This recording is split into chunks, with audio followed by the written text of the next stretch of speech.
आज मैं आ गया हूँ बिल्कुल ही नए वीडियो के साथ। आज बात करने वाले हैं साल की सबसे बड़ी comedy entertainer welcome to the jungle की, जिसमें एक बार फिर से अक्षय कुमार अपनी जबरदस्त कॉमिक टाइमिंग के साथ धमाका करते नजर आ रहे हैं। इस बार कहानी सिर्फ कॉमेडी तक सीमित नहीं है, बल्कि एक्शन, एडवेंचर और फुल ऑन जंगल मैडनेस का तड़का भी लेकर आई है। फिल्म में एक star stud cast, non stop confusion, crazy twist और ऐसे हिलेरियस मोमेंट है जो आपको थिएटर में हंसी से लोट-पोट कर देंगी। क्या ये फ़िल्म वेलकम फ्रेंचाइज़ी की लेगेसी को आगे बढ़ा पाई? क्या इसकी कॉमेडी पहले वाली फ़िल्म जैसी मैजिक क्रिएट करती है? और ऑडियंस को क्या ये मूवी कितनी पसंद आ रही है? आज के इस वीडियो में हम करेंगे फ़िल्म का स्पॉइलर फ्री रिव्यू, पूरा एक्सप्लेनेशन। तो चलिए शुरू करते हैं बिना किसी देरी के with one and only CS Cinepic पे।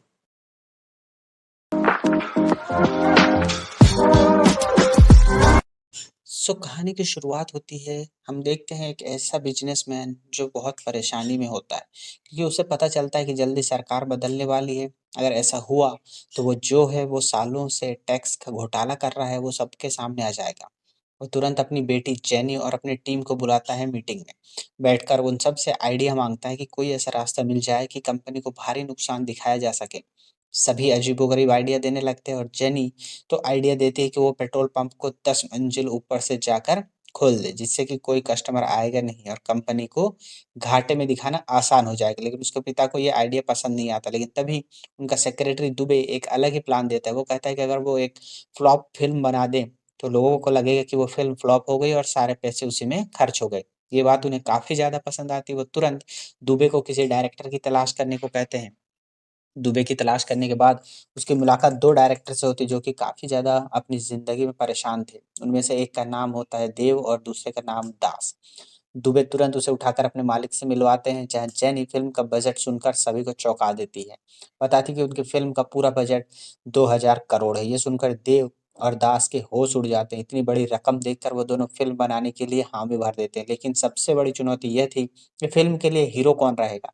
दास एक अभिनेता का नाम सुझाता है जो काफ़ी सुपरस्टार हुआ करता था, लेकिन अब उसका करियर पूरी तरह से खत्म हो चुका है। उसका नाम था राजीव। जब जेनी और उसकी टीम राजीव से उसकी फीस पूछती है तो वो झिझकते हुए बोलता है कि सिर्फ 50। दरअसल उसका मतलब 50 लाख था, लेकिन जेनी समझ बैठती है 50 करोड़ माँग रहा है। अब वो बिना किसी सवाल के रकम को मंज़ूर कर लेता है। ये देखकर राजीव और उसका मैनेजर दोनों हैरान रह जाते हैं। साथ ही साथ वह एक शर्त भी रखता है, बताता है कि उसे 50 करोड़ में से कुछ एडवांस पैसे चाहिए शूटिंग से पहले। जिन्नी जल्दी से हिसाब लगाते हुए उसे कुछ करोड़ दे देती है। इसके बाद राजीव का मैनेजर देव और दास को उसकी प्राइवेट ज़िंदगी का एक राज पता चलता है। वो कहता है कि राजीव अब रोमांटिक फ़िल्मों से नफ़रत करता है, क्योंकि 5 साल पहले उसकी ज़िंदगी में एक बड़ा हादसा हुआ था। उस समय राजीव और एक मशहूर एक्ट्रेस नादिया एक दूसरे से प्यार करा करते थे, लेकिन एक दूसरी हीरोइन भी थी जो कि राजीव को हासिल करना चाहती थी। उसने दोनों के बीच लड़ाई करवाई और एक ऐसी गलतफ़हमी दोनों के बीच हुई कि उन दोनों का रिश्ता खत्म हो गया। इसी बीच देव और दास की मुसीबत बढ़ जाती। उन्हें लगता रोमियो नाम से एक व्यक्ति का फ़ोन आ रहा था, लेकिन वो हर बार कॉल को कट कर देते थे। आखिरकार रोमियो खुद अपने सभी अन्नों के साथ अपने सामने पहुँच जाता है। तब पता चलता है कि रोमियो और अन्ना शहर के सबसे खतरनाक डॉन थे और देवा और दास ने उनसे 5.5 लाख का उधार लिया था, 5.5 लाख का उधार लिया था। जो कि अभी तक उन्होंने वापस नहीं किया। दोनों डायरेक्टर उन्हें भरोसा दिलाते हुए कहते हैं कि जैसे ही ये सब फ़िल्म कंप्लीट होती है, वो पैसे लाकर उन्हें दे देंगे। लेकिन इस बार रोमियो और अन्ना पैसे लेने से इनकार कर देते हैं। वो कहते हैं कि हमें इस फ़िल्म में एक रोल चाहिए, वो भी हीरो का रोल। मजबूरी में देव और दास उनकी बात मान लेते हैं। दूसरी तरफ राजीव अपने पिता को याद करके भावुक हो जाता है। उसके पिता भारतीय सेना के अधिकारी थे जो 15 साल पहले एक खतरनाक मिशन पर गए थे, लेकिन आज तक उनका कोई पता नहीं चल पाया। राजीव को उम्मीद थी कि किसी दिन उसके पिता ज़रूर लौटेंगे। कुछ समय बाद फ़िल्म की पूरी कास्ट एक जगह पर इकट्ठा हो जाती हो। वहाँ राजू पहले से ही मीडिया बुला लेता है और उनके सामने नाटक करता है कि अरे यार, तुम सबको लोकेशन मेरी कहाँ बता देते हैं, कौन बता देता है? हमेशा मेरे पीछे ही पड़े रहते हो। अब वो वहाँ से ऐसा दिखा रहा है जैसे कि कोई बड़ा एक्टर हो। तभी अन्ना और रोमियो दोनों वहाँ पहुँच जाते हैं। वो दोनों खुद को फ़िल्म का असली हीरो समझ रहे थे, जबकि वहाँ पर राजीव खुद को सबसे बड़ा स्टार मान रहा था। इसी बात को लेकर तीनों के बीच में तीखी बहस हो जाती है। हालात बिगड़ते देख दोनों डायरेक्टर आते हैं और सभी को शांत कराते हैं। वे बातें हैं बताते हैं कि फ़िल्म शुरू करने से पहले सभी कलाकारों को आर्मी की एक स्पेशल ट्रेनिंग लेनी होगी क्योंकि ये फ़िल्म सेना पर आधारित है। ट्रेनी की ज़िम्मेदारियाँ एक बेहद सख्त महिला को दी जाती है। वो सिर्फ़ कलाकारों को ही नहीं बल्कि डायरेक्टर, कैमरामैन और उसकी पूरी यूनिट को ट्रेनिंग लेने की मजबूर कर देती है। हर दिन जिन्हें बंदूक चलाना, बम फेंकना और युद्ध के दौरान बचाव करना इन सभी के बारे में सिखाया जाता है। ट्रेनिंग के खत्म होने के बाद फ़िल्म की शूटिंग शुरू होना होता है। बिज़नेसमैन का मकसद सिर्फ़ ज़्यादा से ज़्यादा पैसे खर्च करना था इसलिए फ़िल्म के लिए एक बड़ा-सा सेट तैयार किया जाता है। इसी दौरान उन्हें पता चलता है कि फ़िल्म में जेनी और नादिया ये दोनों हीरोइन हैं। दरअसल जेनी के पिता को पूरा विश्वास था कि अगर उनकी बेटी फ़िल्म में रोल करेगी, तो वो पक्का मूवी बेकार ही बनेगी। वहीं नादिया ने एक ख़ास शर्त पर फ़िल्म साइन की थी। उसने स कहा था कि वो फ़िल्म में राजीव को नहीं बल्कि रोमियो और अन्ना के साथ रहेगी। शूटिंग के शुरू होते ही सेट पर रोज़ की तरह नया तमाशा होने लगता।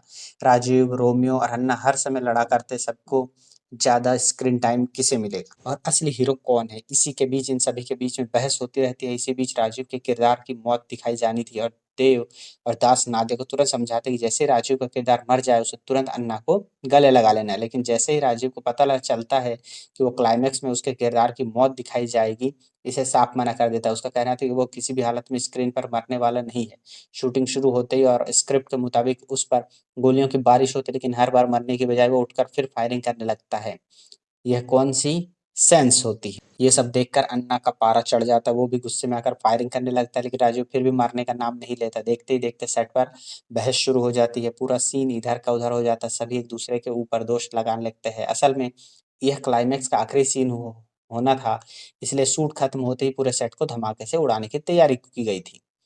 बस तुरंत दुबे से कहता है कि वो टेक्नीशियन को बम ब्लास्ट करने के लिए रोके क्योंकि सीन अभी पूरा नहीं हुआ लेकिन दुबे का इशारा टेक्नीशियन गलत समझ लेता है। उसे लगता है कि बम ब्लास्ट करना है और अगले ही पल जोर का धमाका हो जाता है और वो करोड़ों रुपए का सेट पल भर में मलबे में बदल जाता है। इसी अफरा-तफरी के बीच दुबे के पास फिर से बिज़नेसमैन का फ़ोन आता है। वो घबराए हुए आवाज़ में कहता है कि उसके घर और ऑफ़िस पर इनकम टैक्स की रेड पड़ चुकी है। सारी संपत्तियाँ और पैसा ज़ब्त कर लिए गए हैं, इसलिए अब उसकी आखिरी उम्मीद इसी फ़िल्म पर है। अगर ये फ़िल्म हिट नहीं हुई तो पूरा पैसा बर्बाद हो जाएगा। ये खबर सुनते ही पैरों तले ज़मीन खिसक जाती है दुबे की। एक तरफ फ़िल्म अधूरी थी और दूसरी तरफ क्लाइमेक्स वाला सीन पहले से ही उड़ चुका था। अब समस्या ये थी कि आखिरकार कैसे शूट किया जाएगा? तभी यूनिट का एक टेक्नीशियन एक सुझाव देता है कि वो बताता है कि आज़ादगंज नाम के एक गाँव में बिल्कुल ऐसा ही सेट बनाया गया है। अगर वो वहाँ जाकर शूटिंग करेंगे तो क्लाइमेक्स आसानी से पूरा हो सकता है। उनके लिए सबसे अच्छी बात ये थी कि वहाँ पर किसी भी तरह का किराए और खर्च नहीं देना पड़ेगा। ये सुनकर दुबे के चेहरे पर फिर से उम्मीद लौट आती है। वो तुरंत फैसला कर लेता है कि उसकी टीम अगले ही दिन आज़ादगंज जाएगी। देवी और दास एक और ज़रूरी बात दुबे से कहते हैं कि उनका मानना था कि बिल्कुल भी इस सच्चाई का पता ना चले कि जहाँ पर वो शूटिंग करने जा रहे हैं, वहाँ पर असली गाँव के लोग हैं। अगर उन्हें ये बात पता चला, तो वो शूटिंग के बजाय सवाल-जवाब करने लगेंगे और पूरा का पूरा काम बिगड़ जाएगा। इसलिए वे तय करते हैं कि सभी कलाकारों से कहा जाएगा कि गाँव वो शूटिंग करने के लिए जा रहे हैं। वहाँ हर इंसान एक्टर है और हर पूरा गाँव उस सेटिंग के लिए तैयार हो गया है। अगले दिन पूरी टीम को ये बताया जाता है कि अब क्लाइमेक्स की शूटिंग रियल लोकेशन पर की जाएगी। पूरी फ़िल्म सिर्फ़ 1 दिन में ही ख़त्म करनी थी। यह सुनकर सभी कलाकार हैरान रह जाते हैं। उन्हें समझ नहीं आता कि इतना बड़ा क्लाइमेक्स आखिर 1 दिन में कैसे शूट किया जाए। देव और दास बताते हैं कि पूरे गाँव में अलग-अलग जगह कैमरे लगाए जाएँगे, जिससे हर एंगल की रिकॉर्डिंग की जाएगी और शूटिंग जल्दी कंप्लीट हो जाएगा। ये सुनकर सभी लोग तैयार हो जाते हैं। उधर जब दुबे, देव और दास हेलीकॉप्टर से रवाना होने लगते तभी अचानक एक आदमी उनसे चेतावनी देता है कि आज़ादगंज के आसपास आतंकवादियों का खतरा बढ़ गया है। लेकिन तीनों इस बात को गंभीरता से नहीं लेते। उन्हें लगता है कि ऐसे आतंकी रोज़-रोज़ वहाँ नहीं आते होंगे। इसी भरोसे के साथ पूरी टीम हॉस्पिटल में सॉरी हेलीकॉप्टर में बैठकर गाँव के लिए निकल पड़ते हैं। अब कहानी का फ़ोकस आज़ादगंज पर आता है। यह गाँव पिछले 20 साल से सतारा नाम के एक आतंकवादी के कब्ज़े में था। उसने पूरे गाँव को बंधक बना लिया था, ताकि सरकार उसकी माँगें पूरी कर सके। वो सरकार को धमकी भी देता है, अगर शाम साढ़े 5 बजे तक उसके साथियों को रिहा नहीं किया गया, तो वो सभी गाँव वालों को मौत के घाट उतार देगा। गाँव में जुआ नाम की एक बहादुर महिला भी रहती थी। सतारा पहले से उसके पति की हत्या कर चुका था। अब वो चाहता था कि वह जोया उसकी बात माने और उसके साथ चले, लेकिन ज़ोया हर हाल में उसका विरोध करती है। उसके साथ उसकी बेटी भी थी, जिसका नाम उर्फ़ी था। पूरे गाँव के लोग बस एक ही उम्मीद थी कि किसी दिन भारतीय सेना आएँगे और उन्हें इस नर्क से बाहर निकालेंगे। कुछ देर बाद शूटिंग के लिए टीम वहाँ पर पहुँच जाती है और सभी आर्मी की वर्दी में होते हैं। क्योंकि फ़िल्म की शूटिंग करने के लिए वे सब अपने पूरे गेटअप में आए थे। गाँव वाले जैसे उन्हें देखते, उनकी आँखों में उम्मीद की चमक लौट आती। उन्हें यकीन हो जाता है कि आखिरकार भारतीय सेना उनकी जान बचाने के लिए आ गए हैं। दूसरी तरफ सतारा को जब ये खबर मिलती है, तो गाँव के आर्मी ऑफ़िसर पहुँच चुके हैं। वो तुरंत उनके आदमियों को आदेश देते हैं कि उन सभी को ख़त्म कर दिया जाए। गाँव वाले खुशी और गुस्से में उन सभी कलाकारों के पास पहुँचते हैं। वो शिकायत करने लगते हैं कि सेना आखिर इतने सालों बाद उनकी मदद करने के लिए क्यों आई है। लेकिन देव और दास और बाकी कलाकारों को लगता है कि ये सब फ़िल्म का हिस्सा होने वाला है। तभी अपनी-अपनी एक्टिंग कर रहे थे क्योंकि चारों तरफ कैमरे लगे हुए थे। सभी कलाकार अपने किरदार में बुरी तरह घुस जाते हैं। उसी हिसाब से अपने-अपने डायलॉग बोलने लगते हैं। गाँव वाले उन्हें बताते हैं कि सतारा रोज़ उन पर ज़ुल्म करता है। अभी कुछ देर पहले उसने एक लड़के को बुरी तरह पीटा क्योंकि उसने उस कुएँ से पानी पी लिया था, जहाँ से पानी पीने की इजाज़त नहीं थी। इधर देव और दास को लगता है कि क्लाइमैक्स लगभग पूरा हो चुका है, बस आखिरी फाइट बाकी है। दास कहता है अब उन्हें एक विलेन की ज़रूरत है ताकि हीरो उसे लड़कर फ़िल्म को ख़त्म कर सके। संयोग से उसी समय सितारा भी वहाँ पर पहुँच जाता है। उन्हें देखकर देव को लगता है कि ये नकली विलेन उनके लिए सही रहेगा। वो तुरंत राजीव, रोमियो और अन्ना से कहता है कि अब तुम्हारे सामने फ़िल्म का विलेन है। वे तीनों दिन बिना डर के उस आतंकवादी के ऊपर टूट पड़ते हैं और उनकी जमकर पिटाई कर देते हैं। अचानक हुए हमले पर ज़तारा के आदमी बिल्कुल तैयार नहीं होते। वे पूरी तरह घायल हो जाते हैं और अपनी जान बचाकर वहाँ से भाग निकलते हैं। आतंकवादियों को भागता देख पूरे गाँव में खुशी लहर दौड़ जाती है। गाँव वालों को सालों बाद पहली बार जश्न मनाने लगते हैं। उन्हें लगता है कि भारतीय सेना ने आखिरकार उनका उद्धार कर दिया, लेकिन ये खुशी उनके लिए ज़्यादा देर के लिए नहीं थी। जैसे ही जतारा को अपने आदमियों की हार की खबर मिलती है, वो खुद भारी हथियार अपने फ़ौज के साथ गाँव पहुँच जाता है। राजीव को अभी भी लग रहा था कि ये सब शूटिंग का हिस्सा होगा। इसी वजह से वो सितारा के सामने भी हीरो वाले स्टाइल वाले डायलॉग लंबे-लंबे बोलने लगता है, लेकिन ज़तारा कोई अभिनेता नहीं था बल्कि असली आतंकवादी था। वो बिना बात कपल गँवाए रोमियो पर गोलियाँ चला देता है। गोली रोमियो को छूते हुए निकल जाती है, बार-बार उसके शरीर से खून बहने लगता है। तभी पहली बार सभी को एहसास होता है कि यहाँ कोई शूटिंग नहीं बल्कि एक जंग चल रही है।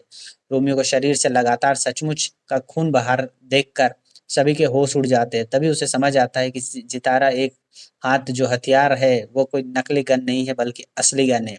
और सभी को आखिरकार समझ आ जाता है कि वह कोई नकली एक्टर नहीं बल्कि आतंकवादी है, वो भी असली वाले। इसके बाद वे सभी बाकी के टीम को सावधान कर देते हैं। हालाँकि राजीव अभी भी इस सच्चाई से आनंद था। वो लगातार अपने डायलॉग बोल रहा था। जैसे ही राजीव को इस बात का पता चलता है कि उसका कॉन्फिडेंस भी डाउन हो जाता है। वो डर से काँपने लगता है। अपनी जान बचाने के लिए राजीव सितारा के सामने हाथ जोड़कर उससे समझाने लगता है कि वो लोग यहाँ पर फ़िल्म की शूटिंग करने आए थे। उन्हें लग रहा था कि जतारा और उसके आदमी सिर्फ़ शूटिंग के आदमी हैं, इसलिए उन्होंने जो कुछ भी किया सिर्फ़ एक्टिंग समझ के किया। अपनी बात कहकर वो वहीं पर डांस करने लगते हैं, फ़िल्म गीत गाने लगते हैं और मज़े-मज़ेदार हरकतें करने लगते हैं। उसकी हरकतों को देखकर सितारा को यकीन हो जाता है कि वो लोग सचमुच में फ़िल्म के इंडस्ट्री से जुड़े कलाकार हैं। इसके बाद भी वो उन्हें मारने की कोशिश करता है, लेकिन बीच में जोया आ जाती है। वो जतारा से विनती करती है कि इन बेगुनाह लोगों की जान बख्श दी जाए। बदले में जोया उनके साथ चलने को तैयार हो जाती है। जोया की ये बात सुनकर जतारा के लोग बाकी लोगों को छोड़ देते हैं। राजीव और उसकी टीम वहाँ से निकलने लगते हैं, लेकिन अन्ना, रोमियो और देव का दिल नहीं मानता। उनका कहना था कि वो लोग गाँव वालों को मुश्किल में छोड़कर नहीं जा सकते।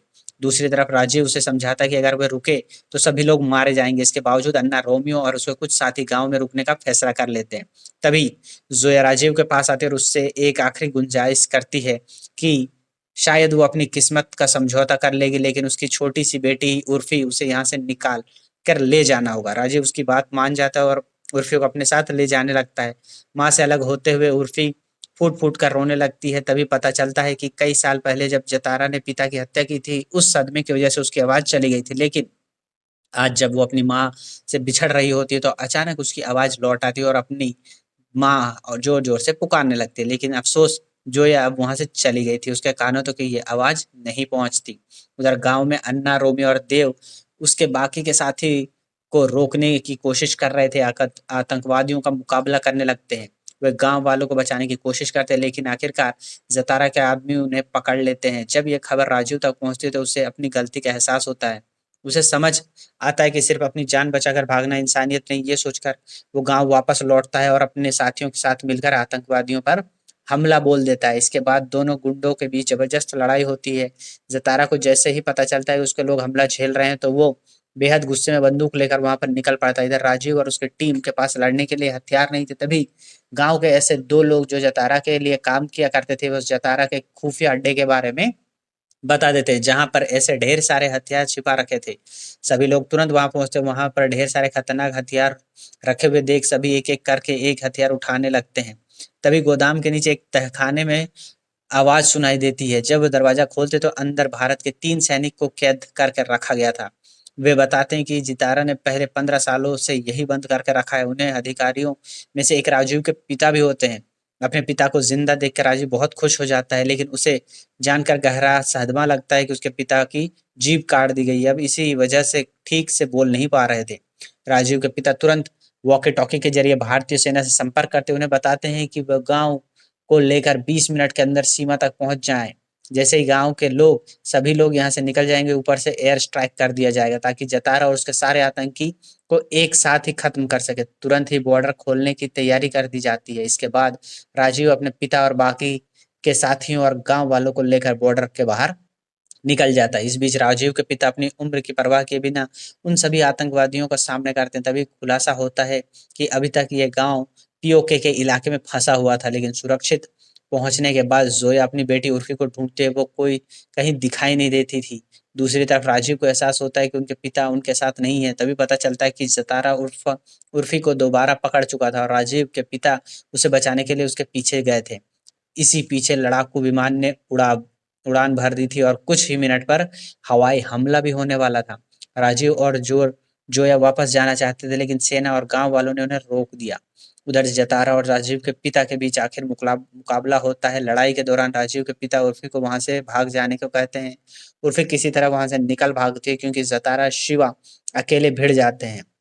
लड़ाई के बाद जतारा को बुरी तरह घायल कर देते हैं और आखिरी समय में वो वहाँ से निकलने में सफल हो जाते हैं। अगले ही पूरा इलाका ज़ोरदार धमाके के साथ दहल उठता है और एयर स्ट्राइक में ज़तारा हमेशा के लिए मारा जाता है। कुछ देर बाद उर्फ़ी अपने माँ के पास लौटती है और अपनी बेटी की ज़िंदा देखकर ज़ोया की खुशी का बिल्कुल ठिकाना नहीं रहता। तो राजीव को लगता था कि उसने अपने पिता को दोबारा खो दिया। तभी धुएँ के बीच में पिता सुरक्षित बाहर निकलते हुए देखते हैं। उन्हें देखकर राजीव दौड़कर उनसे लिपट जाता है और आखिरकार वह गाँव आज़ाद हो जाता है। आखिरी में दिखाया जाता है जिस फ़िल्म की शूटिंग करने के लिए वे लोग वहाँ पर गए थे, वो फ़िल्म पूरी हो चुकी थी। फ़िल्म रिलीज़ होने के बाद ज़बरदस्त हिट होती है। फ़िल्म में इतनी ज़्यादा कमाई होती है कि बिज़नेसमैन की सारी आर्थिक परेशानियाँ खत्म हो जाती है और उसी के साथ मूवी खत्म हो जाती है। तो आपको कैसी लगी ये मूवी एक्सप्लेनेशन कमेंट सेक्शन में ज़रूर बताएँ और इसी तरह के मज़ेदार वीडियोज़ के लिए हमारे साथ बने रहिए। मिलते हैं अगले वीडियो में, तब तक के लिए बाय बाय।